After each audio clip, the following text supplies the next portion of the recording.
जानिए गाय के किस अंग में है कौन से देवता का वास और गाय की सेवा करने से क्या पुण्य मिलता है। यह वीडियो आपको भी बहुत कुछ सिखाएगी।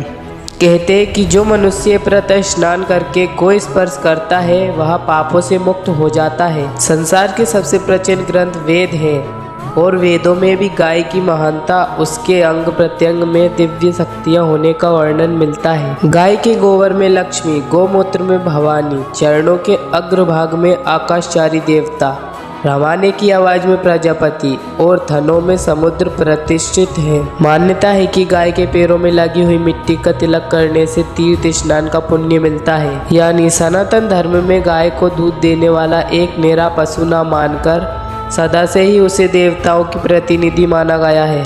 गाय के अंगों में देवी देवताओं का निवास। पद्म पुराण के अनुसार गाय के मुख में चारों वेदों का निवास है।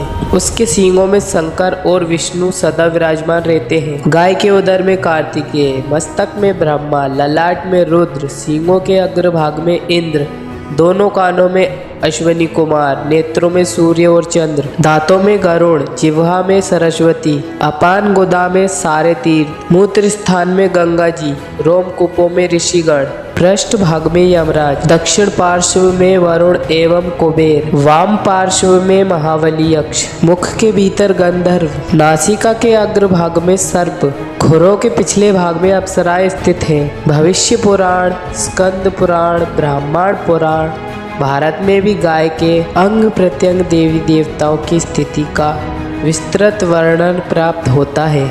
गायों का समूह जहाँ बैठकर आराम से सांस लेता है, उस स्थान की न केवल शोभा बढ़ती है बल्कि वहाँ का सारा पाप नष्ट हो जाता है। तीर्थों में स्नान दान करने से, ब्राह्मणों को भोजन कराने से, व्रत उपवास और जप तप और हवन यज्ञ करने से जो पुण्य मिलता है वही पुण्य गाय को चारा या हरी घास खिलाने से प्राप्त हो जाता है। गाय सेवा से दुख दुर्भाग्य दूर हो जाता है और घर में सुख समृद्धि आती है। जो मनुष्य गाय की श्रद्धा पूर्वक सेवा पूजा करते हैं, देवता उस पर सदैव प्रसन्न रहते हैं। जिस घर में भोजन करने से पूर्व गोग्रास निकाला जाता है उस परिवार में अन्न धन की कभी कमी नहीं होती है।